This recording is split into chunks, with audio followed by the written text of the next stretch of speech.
오늘 마가복음 15장과 16장 내용으로 마가복음 성경부를 마치도록 하겠습니다.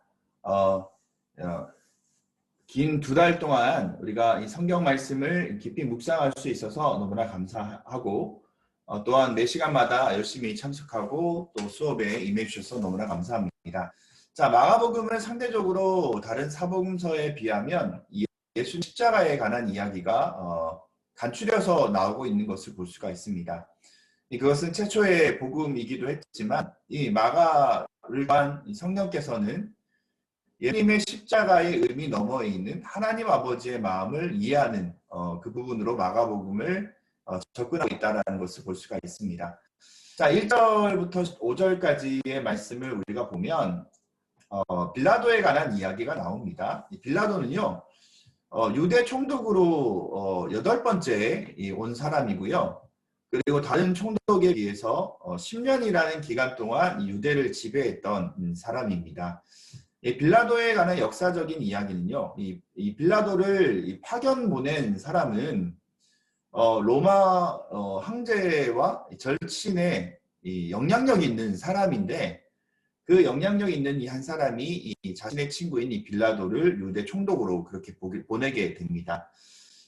이 빌라도가 보냄을 받았을 때에 그 자신을 보낸 이 친구가 반역죄로 로마 황제에 의해서 죽음을 당하게 되거든요.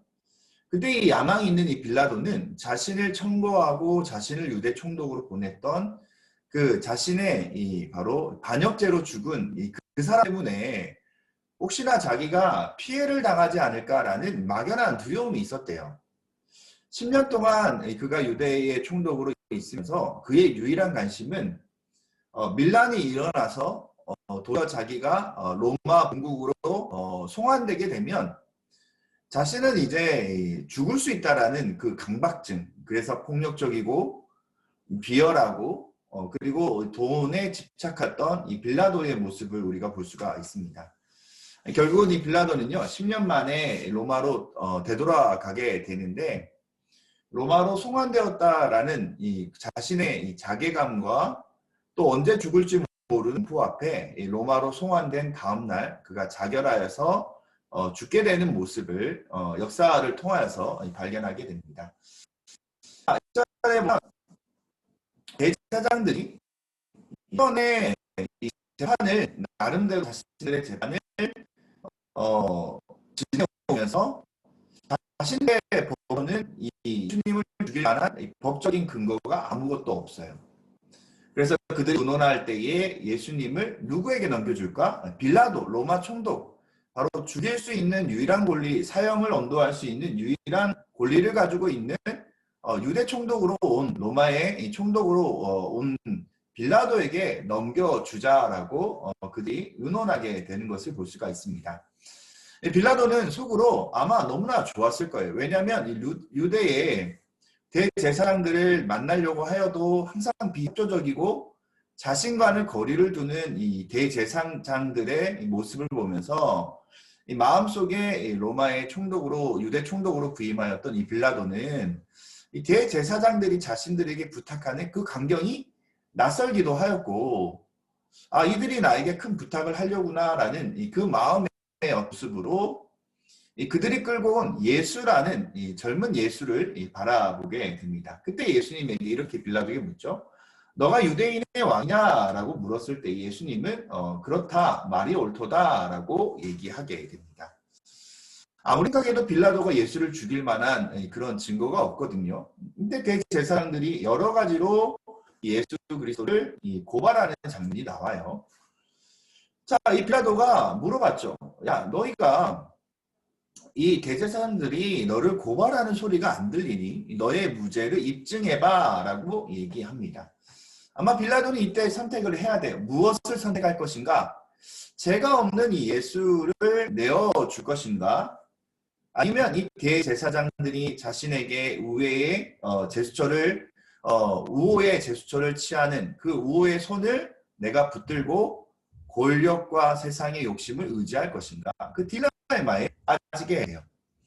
우리도 인생을 살아갈 때 무엇을 선택할 건가라는 그 문제들이 있죠. 내가 주님의 자녀로 살 것인가? 아니면 세상 가운데 욕심대로 내가 살 것인가? 그 선택의 결과는 주님 앞에 섰을 때 우리가 우리를 부르는 이 최후의 날, 우리의 마지막 날에 주님 앞에 섰을 때의 그 결과는 드러나게 돼요. 자, 아무 말씀도 대답하지 않는 이 예수님에 대해서 빌라도는 놀랍게 여기죠.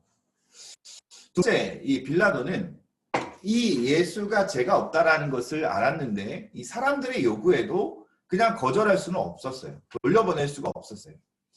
두 번째의 깨를 가지게 되죠. 명절, 6월절이 되면 제수를 한 사람 풀어주는, 우리가 강절 특사라고 얘기하지만 사형을 언도받은 한 사람을 유대 절기에 유대인들을 기쁘게 하기 위해서 한 사람을 풀어주는데, 이제 이 이야기가 생각이 나서 밀란을 꾸몄던, 살인하고 체포된 바라바라는 극악무도한 한 죄인을 기억하고, 너희가 바라바를 놓아줄 것인가 예수를 놓아줄 것인가 라고 이 빌라도는 두 번째 제안을 하게 돼요. 아마 이 빌라도는 속으로 그런 생각을 했던 것 같아요. 바라바라는 사람, 죄인 중에 죄인, 극도로 무례하기 짝이 없는 살인자였고 범법자이기 때문에 이 사람들이 바라바를 얘기를 하면 에이, 바라보다는 예수를 살려주십시오라고 얘기할 줄 알았던 거예요. 그런데 오늘 이 무리들은요, 예수를 죽여라 라고 얘기하고 있어요. 왜 이 바라바를 이 두 번째 제시안으로 내면서 또 그 이야기에 실패했을까? 사실 이 빌라도를 우리가 이해해야 돼요. 빌라도는요, 군중 심리에 사로잡혔던 사람이었어요. 예전에 제가 이동호 목사님의 책을 보니까 사오정 시리즈가 있더라고요. 사오정이 회사 입사를 위해서 입시에서 회사 입사를 해야 되는데 면접에서 다 떨어지는 거예요. 근데 손오공은 어디 회사든 다 입시에서 다 붙는 거예요. 손오공이 먼저 입사를 준비하면서 사오정에게 내가 하는 얘기를 잘 듣고 나중에 내가 했던 얘기 그대로 너는 따라서 하면 된다라고 얘기를 해줬어요. 면접관이 손오공에게 당신이 제일 좋아하는 축구선수는 누구입니까? 라고 물어봤더니 손오공이 뭐라고 얘기하냐면 예전에는 차범근 선수가 제일 좋았는데 지금은 이동국 선수가 제일 좋습니다. 라고 얘기했어요. 그 다음에 면접관이 박찬호 선수의 등번호가 몇 번입니다. 라고 얘기했더니 이 손오공이 61입니다. 라고 했어요. 그때 이 면접관이 당신은 스포츠에 관심이 많군요. 지대한 관심이 많아서 너무 마음에 듭니다. 라고 얘기를 했습니다. 그때 면접관이 그렇다면 마지막 질문으로 UFO에 대해서 어떻게 생각하십니까? 라고 물어봤더니 손오공이 아직 과학적으로 검증된 것이 없기 때문에 제가 확답을 드리기는 곤란합니다. 라고 얘기했어요. 그 다음 사오정이 이 면접관 앞에 나아갔을 때 면접관이 이렇게 물어봅니다. 당신의 성함인 무엇입니까? 당신의 이름은 무엇입니까? 사오정이 이렇게 얘기하는 거예요. 손오공의 얘기대로 전에는 차범근인데 지금은 이동국입니다. 면접관이 당신의 나이가 몇 살입니까? 라고 얘기했더니 사오정이 61입니다. 라고 얘기를 했어요.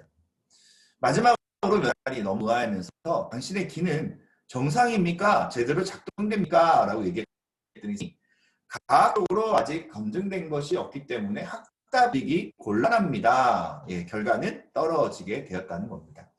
오늘 빌라도의 모습이 그렇습니다. 사람들의 군중 심리, 사람들에 따라서 사람들의 자신의 양심이나 어떤 하나님의 신앙에 따라서 움직이는 것이 아니라 이 빌라도의 심리에 싸우고 있는 그래서 신앙이 빌라도의 모습을 볼 수가 있다. 자, 예수의 편에 설 것인가, 예수를 거절할 것인가. 빌라도는 결국은 예수님을 결국 내어주고 예수님을 십자가에 못 박게 되는 모습으로 성경은 나와 있는 수가 있습니다. 자, 빌라도의 실패의 요인은 첫 번째, 궁중에 의해 움직여요. 사람들에 의해 움직여요. 사람들이 어떻게 반응하는지, 사람들이 나에게 어떻게 대하는지 거기에 관심 있는 빌라도는 실패. 두 번째, 다시 태국 위기, 무언가 권력의 주로 가기 원하는 하지만 신후에 결국은 딸로서 마감하겠습니다.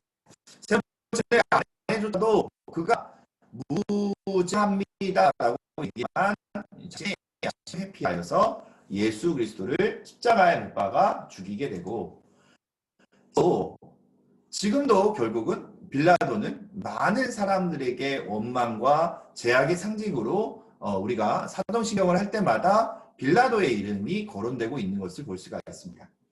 결국 그들이 그를 십자가에 못 박게 하소서라는 그 요구에 빌라도는 성경에 기록되어 있습니다. 자, 브라이도리온이라는 뜰에 가서 군대를 모으고 그날 아침에 자세곳, 원래 여기 이 마가복음에는 드러나지 않는데요. 원래 빌라도가 세 번째 이 예수님을 놓아주려고 하는 제시안이 있었어요. 이 예수가 갈릴리 출신이다라는 얘기를 듣고 헤롯 있죠, 안티파스. 이 헤롯에게 자신의 동생의 부인을 자신의 아내로 맞이하였던 이 헤롯 안티파스라는 이 사람에게 예수를 잠깐 넘겨줘요. 그때 이 헤롯은 사실 관심이 없어요. 결국은 자기가 이 예수가 죽던 말든 관심이 없던 그는 자신이 입던 자색 옷, 왕을 상징하는 자색 옷을 예수님께 입히게 되고 또 이 다시 빌라도에게 보내게 되는데, 결국은 그 자색 옷을 입히고 가시관을 6cm 이상의 긴 가시관을 예수님의 머리에 얹게 하고 그리고 유대인의 왕이여 평안히 알지어다 라고 절을 하는 척하면서 예수님을 희롱을 하고 결국은 십자가에 끌고 가는 모습을 볼 수가 있습니다. 자, 21절에 보면 마가복음에만 나와 있는 이 특이한 모습이 나와요. 자, 21절에 보면 마침 알렉산더와 루포의 아버지인 구레네 사람 시몬이 시골로부터 와서 지나가는데 그들이 그를 억지로 같이 가게 하여 예수의 십자가를 지우고라 나와 있어요.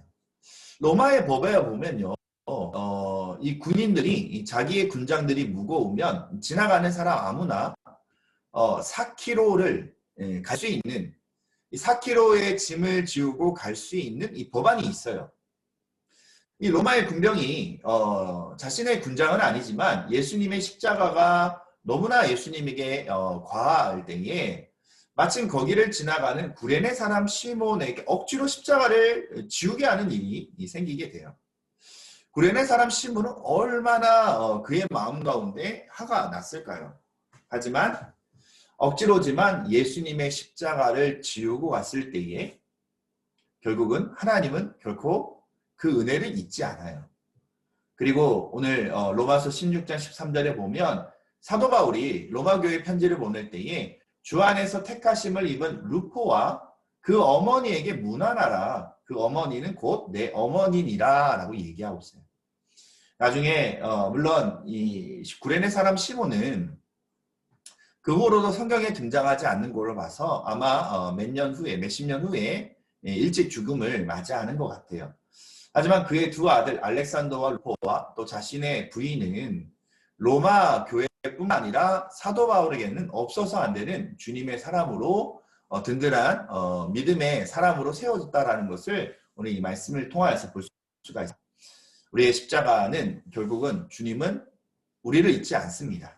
오늘도 주님의 십자가를 짊어지고 그것이 억지로라도 주님 앞에 순종하는 귀한 축복이 저희들 가운데 있기를 바랍니다.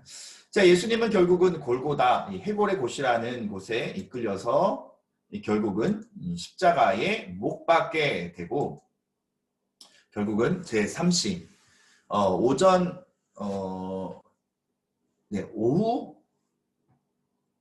3시 정도에 결국은 십자가에 못 박혀 결국은 저녁에 돼서 결국은 죽게 되시는 예수님. 6시간 만에 예수님은 십자가에 못 박아 죽게 되는 모습을 볼 수가 있습니다.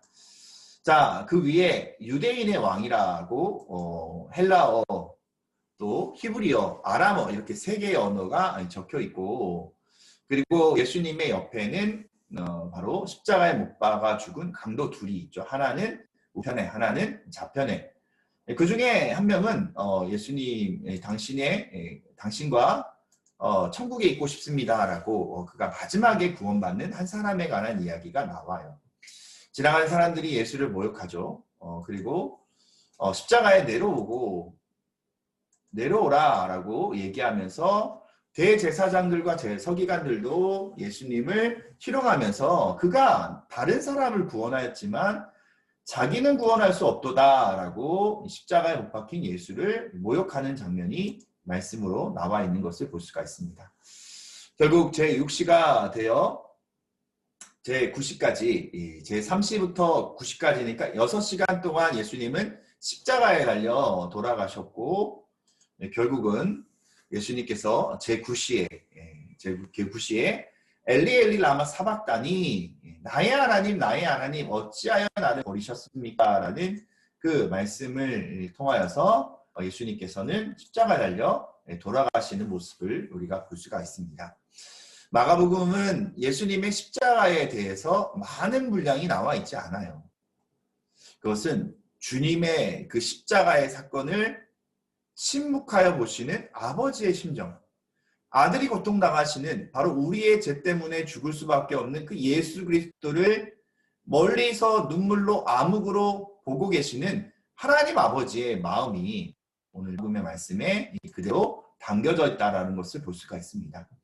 성소의 휘장이 위로부터 아래까지 찢어져 둘이 되었고, 이제는 성소의 휘장이 지성소의 휘장이 찢어졌다는 것은 죄로 인하여서 하나님께로 나아갈 수 없었지만 바로 예수님의 보혈의 피로 단번에 해결하신 바로 주님의 십자가의 사건을 우리는 보게 됩니다. 마가복음에는요, 백부장이 진실로 하나님의 아들입니다 라고 믿음의 선포를 하는 장면으로 예수님의 십자가는 마감이 되고 있는 것을 볼 수가 있습니다.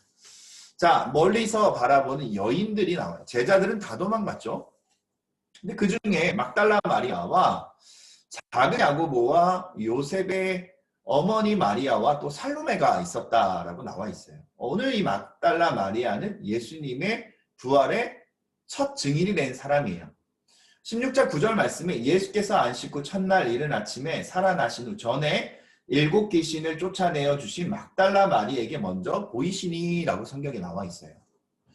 은혜 받은 사람은요, 귀신 들렸던 이 막달라 마리아는 예수님 앞에 은혜 입은 자였어요. 귀신이 쫓김을 받았어요. 결국은 십자가 앞에 나갈 수 있는 사람은 은혜를 입은 사람이에요.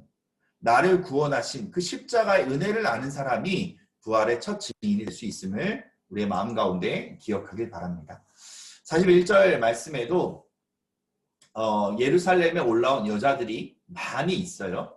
그들은 예수님을 물질로 섬기고 사랑으로 섬겼던 그런 예수님의 여인 제자들의 모습을 우리는 볼 수가 있습니다.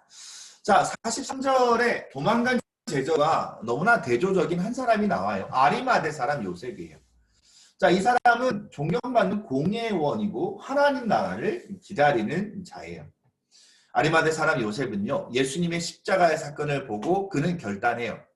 내 생명보다 더 중요한 것은 예수님입니다.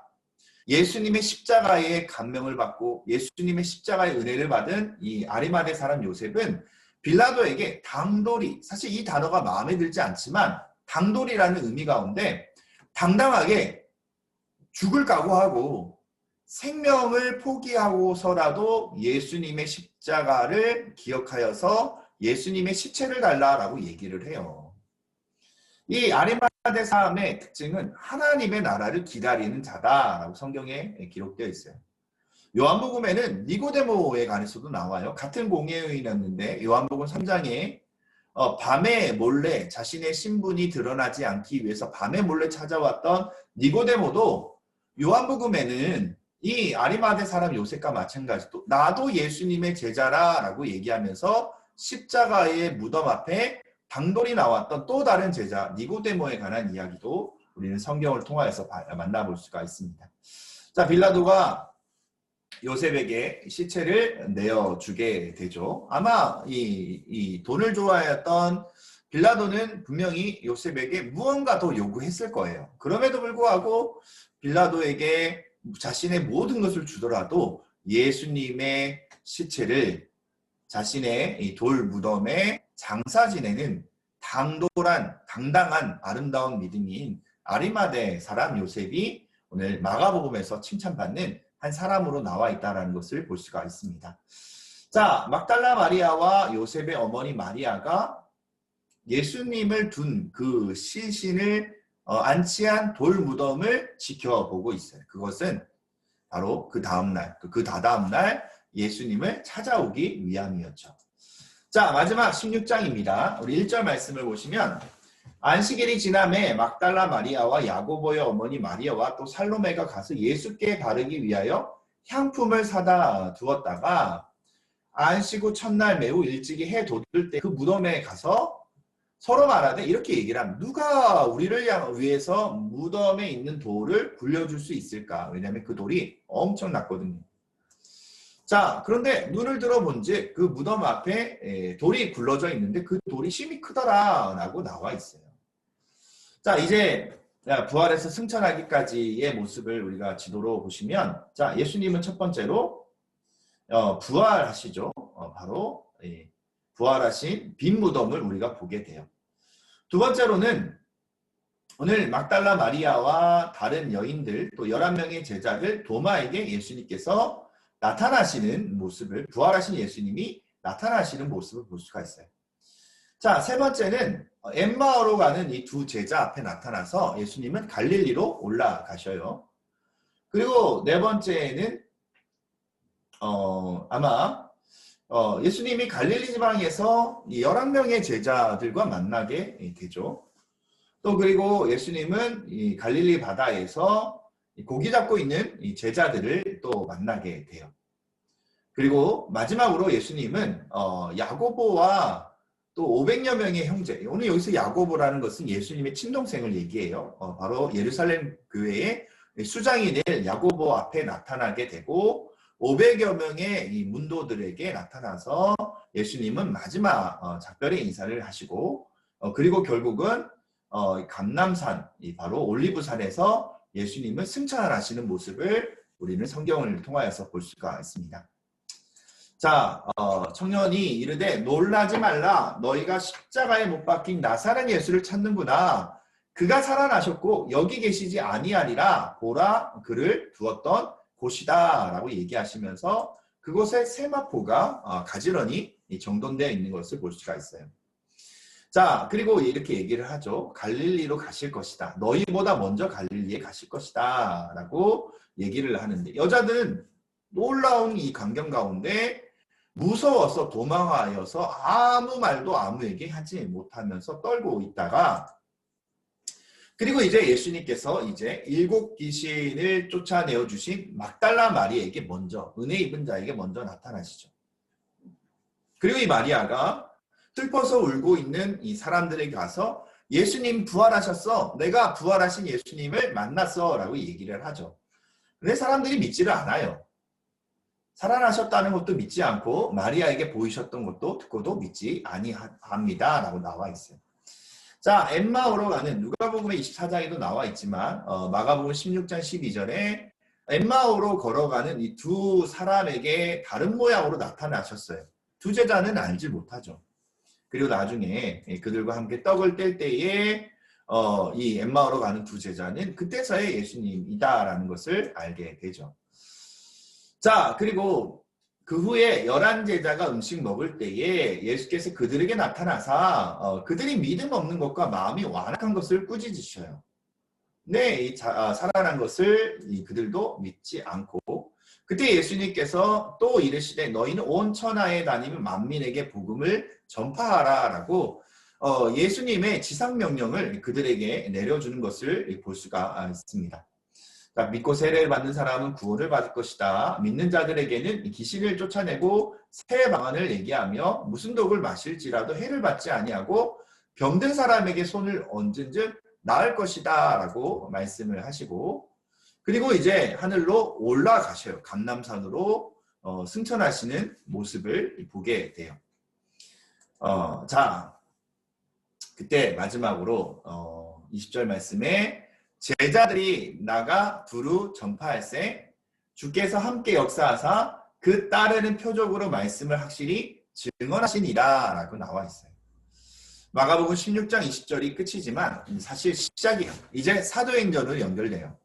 이들은 주님의 말씀을 전파하고 그를 따르는 표하여서 말씀을 증거할 때에 수천 명의 또 수만 명의 제자들로 그들이 주님의 귀한 도구가 되는 모습으로 오늘 마가복음 16장 20절 말씀으로 맞춰지고 있는 것을 볼 수가 있습니다.